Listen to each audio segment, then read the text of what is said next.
Televidentes, bienvenidos a un capítulo más del programa Vivencias. El día de hoy nos acompaña el joven Luis Fernando Herrera Restrepo, un docente de Ciudad Bolívar que en algún momento tomó los caminos del sacerdocio y por azares terminó cambiando su destino.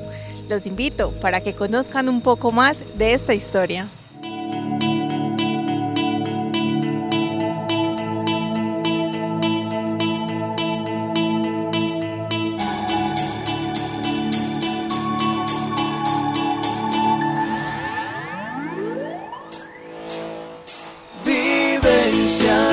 Ven y cuéntanos tu historia, es compartir y aprender.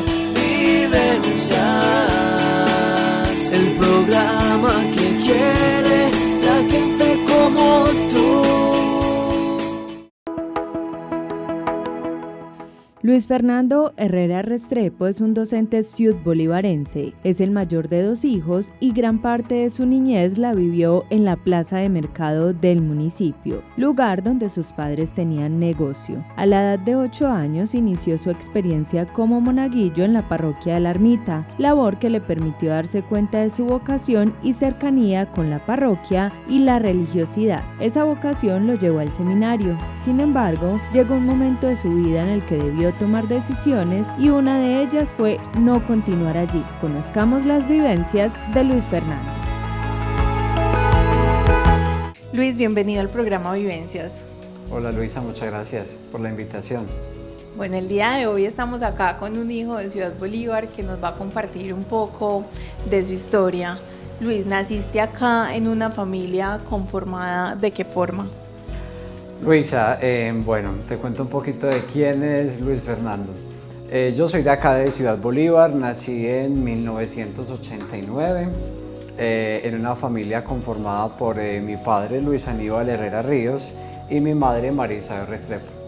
En lo que dice pues mi mamá, ella se casó a los 18 años cumplidos exactos, estaba esperando sacar la cédula para poderse casar.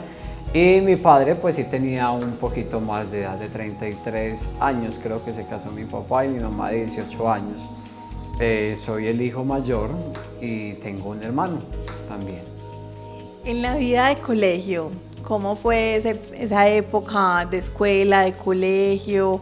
Un niño juicioso, un niño aplicado. El crecimiento. Luisa, te cuento un poquito. Bueno, tengo la dicha de que compartimos ambos.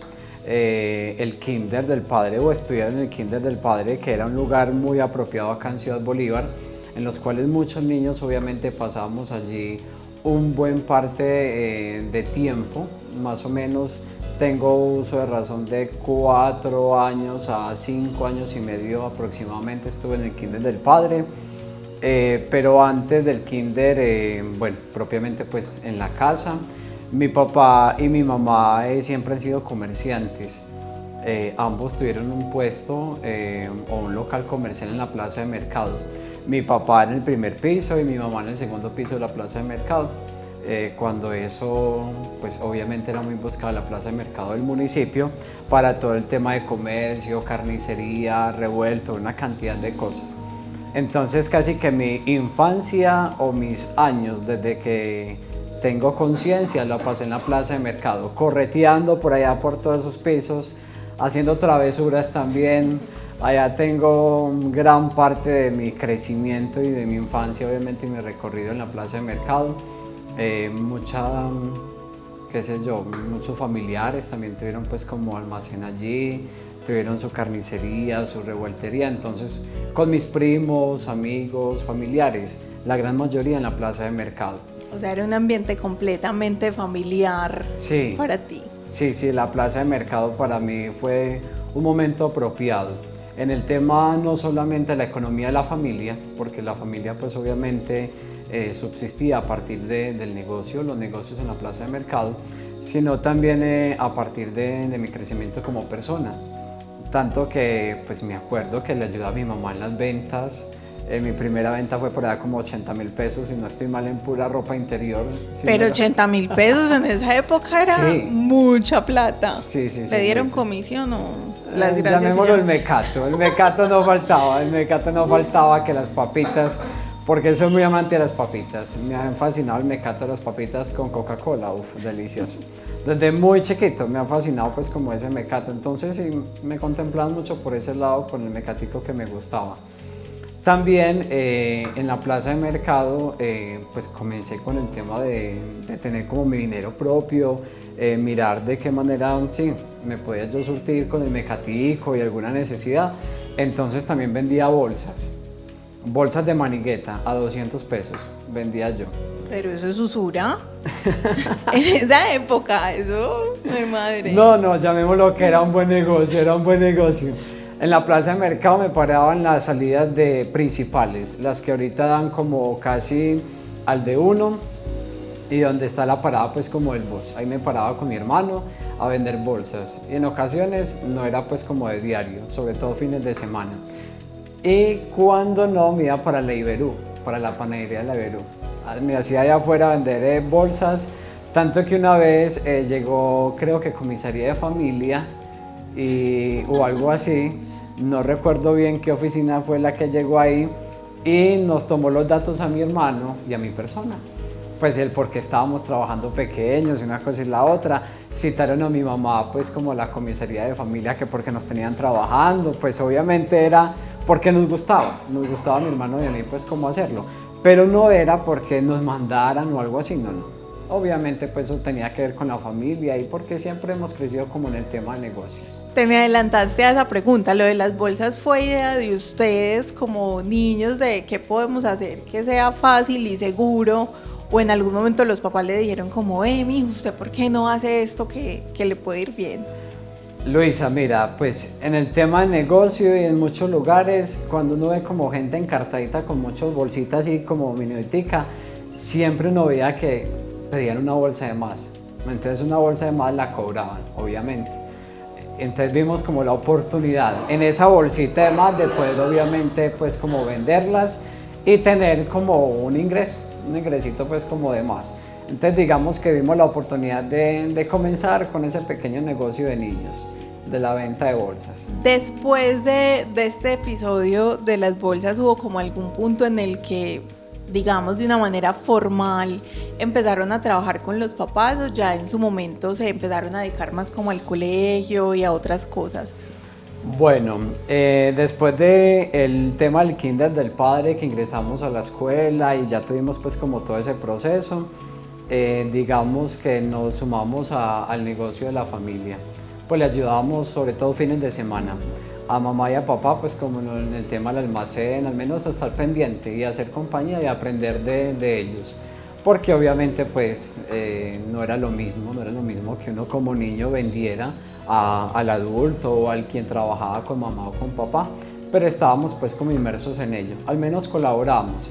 Y la forma también en que colaborábamos era llevando el almuerzo, gariteamos, esa palabra pues siempre me ha causado una conmoción, el gariteo, pues el llevar el almuerzo o algo, o la merienda, bueno, algo así por el estilo pues como los papás en el almacén. Entonces era pues como nuestro oficio. Y ya esperábamos a mamá y a papá hasta que cerráramos. No era de todos los días, pero sí recuerdo que nos invitaban a helado. Sí íbamos mucho helado, pues como a comer a alguna heladería específica del municipio. En la época había una muy buena, qué sé yo, por la zona en la rosa. calle Segunda también hubo una. Sí. Hace muchos, donde empezaron a vender las primeras conchitas. ¿No? Exacto. Plan de miércoles con los papás. Ajá, el plan de miércoles. Y bueno, en el parque también, que los coneros, nos acercábamos donde ellos. Porque inclusive mi papá fue dueño de lo que en su época se llamaba Helados El Antojo, en la calle Cuarta, la paletería pues como tradicional del municipio, que luego eso fue cambiando y hoy por hoy pues es otra situación. Pero entonces el gusto por el helado está muy impregnado en la familia, porque mi papá pues tenía que hacer recetas, una cosa y la otra, en la época cuando nació Tony creo que en Urrao, bueno, muchas situaciones así de ese entonces. Listo, llega ya la adolescencia, cuando uno empieza a plantearse qué voy a hacer con mi vida, los papás saben como ustedes qué van a hacer, se van a quedar, se van a ir, qué oportunidades hay. Sé que tuviste una inclinación por el tema del sacerdocio. ¿Ese Sí. llamado fue de siempre o fue algo, un instante que te dijo como, pues miremos a ver qué puede pasar? Bueno, Luisa, retrocedamos un poquito, retrocedamos a la primaria. Llamémosla la primaria, cuando estaba como en cuarto grado de primaria. Recuerdo mucho que mamá sagradamente los martes nos traía misa María Auxiliadora a la parroquia de la Ermita. Y en esa misa de María Auxiliadora pues veníamos mi hermano, mi madre, mi persona. En ocasiones papá nos acompañaba porque se quedaba pues obviamente trabajando, y algún tío o alguna tía que nos acompañaba en el momento. No era de diario, pero sí pues como los tres veníamos los martes a misa de María Auxiliadora. Estando como en grado cuarto, yo veía pues como algunos jóvenes acolitar, servirle pues como aquí en la parroquia o en el altar al sacerdote. Y le decía a mi mamá que algún día yo quería pues como ingresar o estar en la parroquia o colaborar. Bueno, pues de hecho cuando comencé con el proceso de primera comunión fue cuando mamá pues me dio el permiso y papá también, e ingresé como monaguillo a la parroquia de la Ermita. Y tenía como 8 años, si no estoy mal, cuando inicié como monaguillo en la parroquia de la Ermita. Bueno, ya iniciando como monaguillo, los primeros días acolitando con ropa pues como formal, ¿cierto?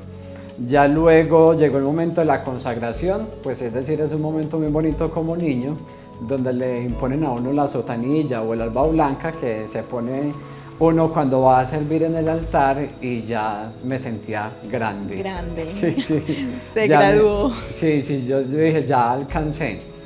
Pero mentira, no, ahí comenzó todo. Ahí comenzó todo porque sentí pues como llamémoslo una cercanía muy especial con la parroquia. Y más que especial con la parroquia, como el tema del servicio. Entonces, no solamente era acolitar, también era la catequesis, era el tema del grupo juvenil, era el tema de la infancia misionera, era el tema de acompañar al padre que hacer alguna visita a algún sector. Ha sido tradicional en diciembre que salir con el niño Jesús de casa en casa, que ir a tocar la puerta pues para que nos abran, y llegar en la época con los aguinalderos, pues ahorita no, pero en la época me tocó caminar con algunos de ellos también de casa en casa, cargando el niño Jesús o entregando la tarjetica. Bueno, eso me parecía muy bonito, me llamaba mucho la atención. Ya cuando pasé de primaria a secundaria, llamémoslo que la vocación fue creciendo. Yo ya me inclinaba un poco más por la parte sacerdotal y vocacional, pero le confieso que no me llamaba la atención el tema del sacerdocio, sino que me llamaba la atención el tema de, llamémoslo, la parte religiosa. Entonces me llamaba la atención el tema del convento, los monasterios y toda esta parte pues como monástica me llamaba mucho la atención, porque tengo una tía que es religiosa, una tía que es de la comunidad franciscana de Santa Clara, que está ubicada en Medellín y tiene pues algunas casas en Colombia y también fuera de Colombia. Entonces, por ser franciscanas me llamaba mucho la atención la vida de San Francisco de Asís.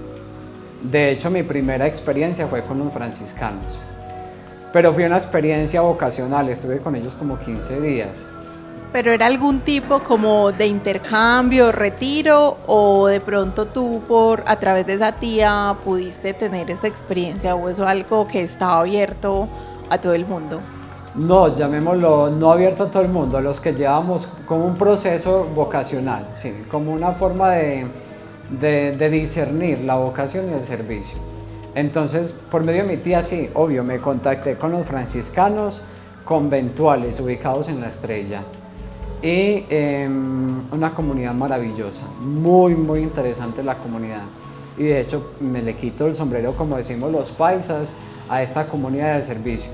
Ellos tienen la vida, llamémoslo conventual, no una vida activa de servicio a la comunidad, sino una vida pues como más de oración, retiro, introspectiva, conocimiento de la regla de San Francisco, vida en comunidad, muy bonito. Pero estando allí, bueno, me adelanté ya mucho. Sí, llegamos, Sí, ya. pasamos del colegio al momento de vocación y ya Sí. nos internamos. Ajá, pero estando allí rápidamente descubrí que no era lo mío. Pues que no, me llamaba mucho la atención la vida de San Francisco de Asís, pero no me veía en un convento. No me veía en un convento porque Las reglas eran muchas y pues por mi infancia, adolescencia, el servicio en la parroquia, obviamente quería algo como más contacto con más la social. gente. Sí, más social. Retrocediendo un poco. Entonces ya terminamos la primaria. La primaria la terminé en la época en la escuela Raúl Vélez, una escuela maravillosa, unos maestros que recuerdo con alma, vida y corazón, obviamente, porque me formaron como persona.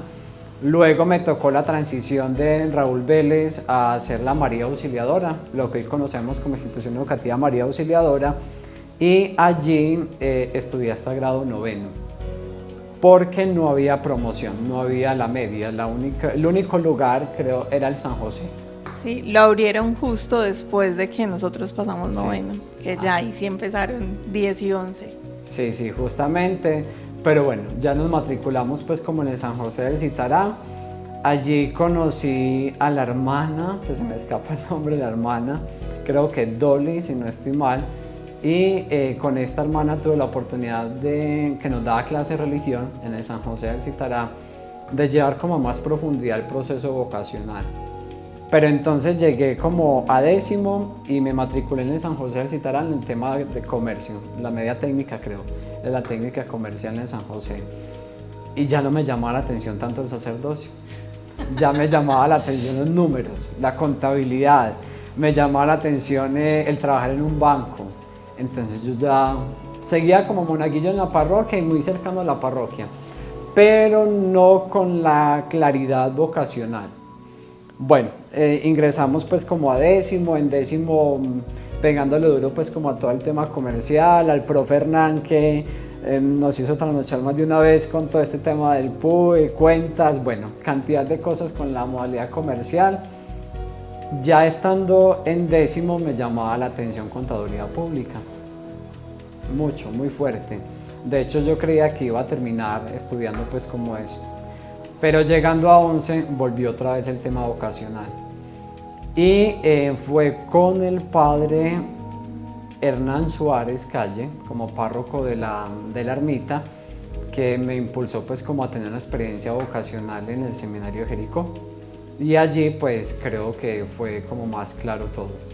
Entonces ya pasamos a 11 y las decisiones fueron otras. Tú tomas esa decisión de irte al seminario y ¿durante cuánto tiempo llevas tus estudios allá? Bueno, me gradué. Digamos que me gradué, saqué el título de bachiller, decidí no ingresar al seminario, sino que ese año quise descansar, apoyar a mi mamá en el tema en el negocio en la plaza de mercado, acompañar a mi papá pues como en todo el tema también de su proceso, porque cuando estaba en 10º papá comenzó pues como a quebrantarse un poco de salud, entonces a estar muy al pendiente como de ellos, y también pues de tratar de acompañar a mi hermano en la medida de las posibilidades. Ya en ese año, ya como bachiller, tuve la oportunidad de estar más cerca en el seminario, pues fui a varias convivencias con otros compañeros de la época acá del municipio de Bolívar, entre ellos el que es hoy secretario de Educación, Julián Taborda, y el que nos acompaña también en la parroquia, el padre Luis Rodinger, que salimos de acá pues de Bolívar a ese tema pues como vocacional. Estando en esa experiencia vocacional muchas cosas sucedieron, muchas, en el tema pues de confrontación personal, la pregunta del millón, ¿qué quiero yo para mi vida? Me acuerdo que papá y mamá, sobre todo mamá, me decía mucho, ojo, no vaya a hacer gastar plata en aquello que usted no vea que es lo suyo, lo que no lo hace feliz. Y eso pues estaba ahí, obvio, la preocupación del bolsillo, pues eso no salía de mi bolsillo, salía del bolsillo de mi papá, de mi mamá, el esfuerzo de ellos demasiadamente grande porque había que pagar una mensualidad, un semestre, y bueno, las necesidades, textos, libros, fotocopias, yo ya no podía trabajar, sino que era lo que las personas me dieran para yo poder subsistir pues como en ese lugar llamado seminario. Y todo eso me ponía pues como a pensar, bueno, ¿será que sí lo quiero, no lo quiero? ¿Me voy para el seminario, no me voy? Muchas dudas, muchísimas dudas, pero creo que la madre Gemma que en paz descanse, de las concepcionistas, me dijo algo muy claro antes de tomar la decisión: aprenda a leer todo lo que le pase en su vida en clave de fe. Entonces, hoy por hoy, llamémosla esa sentencia o esa reflexión me ha servido mucho. Lo que me ha pasado y lo que en el momento me pasó, leerlo en clave de fe, fue fundamental. Me llevó a tomar un paso seguro para el momento y para la época y decir, bueno, quiero para mi vida obviamente este tema vocacional sacerdotal. Al momento, démonos la experiencia, entremos, ingresemos, estudiemos, miremos cómo es el proceso, qué tan bueno, qué tan positivo, qué tan negativo, y ahí sí. Entonces las decisiones pues fueron otras. Pero entonces listo, empiezas allá, y en qué momento dentro de esa lectura, de tu sentir, me imagino, de tu proceso de formación, dices como, no, a la final, aquí no fue. Aquí no fue. Luisa, bueno, ingresamos. Te confieso que el primer día que llegamos, que nos dejó un chivero que nos llevó aquí con equipaje de Bolívar hasta el seminario, entró primero Julián, luego entró Luis Rodinger y otros que también eran de Bolívar en el momento, pues como al seminario. Yo me paré en la puerta del seminario y yo vi hacia arriba como ese edificio y yo me pregunté, ¿será que yo sí voy a ser capaz? Estoy en el lugar indicado. Ajá, exacto. Yo creo que yo miré hacia atrás y donde el carro estuviera ahí todavía, yo me hubiese regresado para Bolívar. A Dios gracias, el carro ya había arrancado. Entonces dije, no hay vuelta atrás. Entremos, ingresemos. Ese seminario frío, ese pueblo frío. Jericó pues obviamente no es como Bolívar. Bueno, hoy por hoy el clima ha cambiado un poco, pero con muchos miedos, con muchos sinsabores, con muchas expectativas, con muchas ilusiones. Pegados de las manos de Dios, obviamente, pegados de las manos de Dios. En el momento yo decía, sí, yo quiero para mi vida ser sacerdote y si Dios me tiene para esto, pues obviamente llegaré con buen término hasta ese proceso final. Pero hay algo claro y es que usted, bueno, uno tiene el ingreso, obviamente, y la salida usted la tiene también fácilmente, sea como sacerdote o no como sacerdote. Recuerdo mucho al padre Humberto Puerta, de acá de Ciudad Bolívar, que nos decía lo principal, él fue el que nos recibió allá, lo principal es que sean buenos cristianos y excelentes ciudadanos.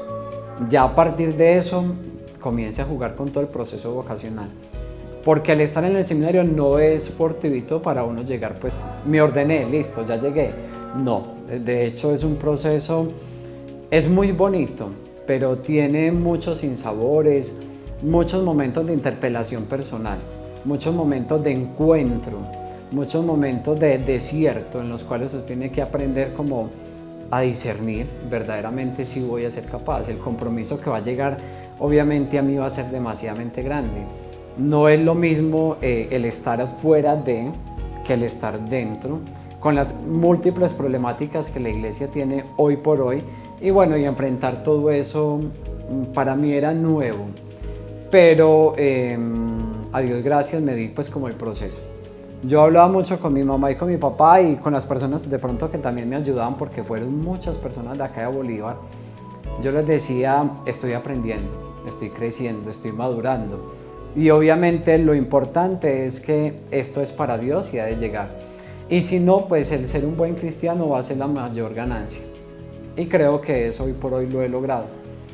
Ya fue por allá cuando terminé mi ciclo de filosofía, ya habiendo iniciado teología, que bueno, tomamos decisiones de no continuar en el seminario.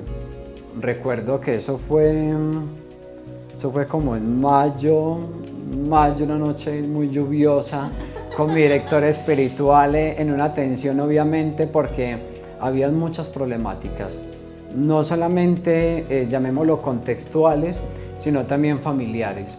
La salud de mi padre comenzó a decaer demasiado, mucho.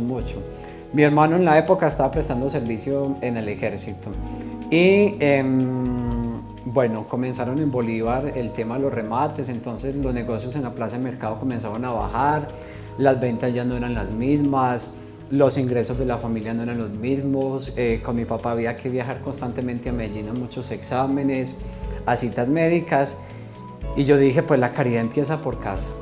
En mi casa me necesitan. Si Dios me va a tener para esto, lo seré más adelante. Tomamos la decisión de hacer un alto en el camino y atender pues como el tema familiar. Y eso sí, desde que llegué pues como a casa, a Dios gracias, trabajando para aportar en todo ese proceso pues como de mi papá, de mi mamá, porque luego más adelante en un robo que le hicieron a mi mamá en la plaza de mercado, pues mamá cerró el almacén en el segundo piso. Mi papá ya no abría el negocio todos los días. Bueno, papá ya mantenía mucho en el hospital, mucho también en Medellín, en sus exámenes. Y bueno, y mi hermano pues como en su proceso del ejército, entonces le tocaba a este caballero al hijo mayor. Sí, al hijo mayor, asumir su papel de hijo mayor y colaborar con todo el amor del mundo, obviamente en lo que pudiese colaborar, sabiendo que me faltaba pues como obviamente un poco más de preparación. Pero Dios fue poniendo a esas personas que me fueron ayudando poco a poco en mi vida profesional, hoy por hoy, a que me ayudaran a ser lo que soy hoy, ¿cierto? Entonces ahí fue un poquito más o menos ese proceso de salir de Jericó. Llega en algún punto, me imagino yo, como ese cuestionamiento personal de si voy a regresar o me voy a quedar acá en esta vida, pues por lo que tú nos cuentas han sido procesos de mucha confrontación personal, de mucha reflexión, pero de pronto, ¿qué pudo haber sido eso? O solo la familia, no sé, de decir, no, yo creo que mi lugar realmente está acá más cerca de ellos. Bueno, Luisa, hay que confesar algo y es que somos castigadores con las decisiones que toman los demás muchas veces. Yo el primero, en ocasiones me atrevo a hacer juicios de personas, familiares, no poniéndome en los zapatos de ellos. Y creo que en la vida he aprendido de todo este proceso, mucho, mucho. Y cuando llegué a Bolívar, vea, este no quería ser cura. ¿Y qué le habrá pasado? Lo echaron, yo no sé qué. Bueno, comienza la forma de murmurar pues de todo el mundo y a sacar conclusiones. A las personas que me ayudaron, que fueron muchas de aquí de Bolívar, muchas personas muy generosas que me ayudaran para estar en el seminario, pues que sea el momento propicio para decir gracias, ¿cierto? Para decir que obviamente esa intención ante Dios valió y también en la formación que tengo como persona sigue siendo el compromiso de ser un buen cristiano como primero y como segundo un buen ciudadano, y en mi parte profesional pues aún más. Entonces podríamos decir que ya ese lapso o ese cambio de seminario, el cambio de roles, fue fundamental. Muchas personas seguían invitando, muchas, entre ellos muchos laicos de la parroquia. El padre, vea que lo vemos como nuestro padre, lo vemos como yo, ¿cierto? Como el niño, como aquel que lo vimos crecer, lo acompañamos y todo eso. Mi tía, la monja, también muchas veces, otros familiares me consiguieron otros lugares, muchas personas se comprometían obviamente pues como a apoyarme. Pero llamémoslo que ya estando por fuera pude clarificar obviamente esto que llamamos vocación. Y en oración, mucho en oración, descubrí pues que mis caminos o mi vocación iba hacia otro lugar o hacia otro rumbo. No necesariamente tenía que ser sacerdote para poder estar pues como conectado en el servicio de Dios y la cercanía de Dios, porque soy un hombre enamorado obviamente de todo el proceso de Dios y de todo el proceso eclesial, y hasta el último momento lo podría hacer porque creo que es fundamental. Actualmente te desempeñas como docente. ¿Cómo es ese tema de enfrentarse a esta juventud que de pronto es tan diferente a lo que nosotros vivimos y encontrar las diferentes formas de poderle aportar a la sociedad a través de todos estos estudiantes? Bueno, Luisa, ya como profesión, bueno, rápidamente te cuento que mi mayor experiencia y regalo fue haber iniciado mi parte profesional en el Colegio Cooperativo Alejandrino Restrepo. Creo que le agradezco mucho a esta gran institución. De hecho, confieso, yo siempre quise estudiar en el cooperativo, pero no lo pude hacer. Mi hermano sí logró pues como llegar al cooperativo, él es egresado de allí, pero luego como profesional pude iniciar allí. Y como profesional el cooperativo me brindó muchas herramientas, demasiadas herramientas para poder enfrentarme en el campo profesional. Luego ya pues llegué a la parte pública, obviamente en ese lapso que tuve, me haces una pregunta fundamental y es cómo vemos la sociedad actual a lo que de pronto nos tocó a nosotros. Bueno, como profesional puedo decirlo, no es fácil, los retos que enfrentamos en la educación son demasiados y la precariedad en la cual nos encontramos a nivel estatal sí que es más. Entonces creo que somos privilegiados estar en aquí, ahora, en ayudar a partir de la educación a transformar la vida de muchas personas. Yo soy profundamente convencido que la educación puede cambiar y aporta ese cambio y a esa transformación de la vida de muchos jóvenes. Desafíos, muchos, por ejemplo, el tema de las familias. Vemos cuando en el colegio citamos a reunión de padres de familia, que no es solamente como muchos papás piensan que es, ay, nos van a poner la queja, ay, ya nos van a decir tal cosa o algo así. No, también son momentos propios para el crecimiento como familia, mirar estas nuevas perspectivas que vamos afrontando como sociedad, la tecnología, el tema, qué sé yo, el tema del crecimiento, el desarrollo, el tema de la sexualidad de los mismos muchachos, la dependencia muchas veces de videojuegos, de tecnología que absorben. La tecnología nos ha ayudado mucho, pero si no la sabemos utilizar en el buen sentido de la palabra, estos muchachos se dejan absorber demasiado por cosas que no educan, no transforman, sino que entretienen. Y uno de los mayores desafíos que como maestro he visto en la actualidad, Luisa, es el sinsentido de la vida.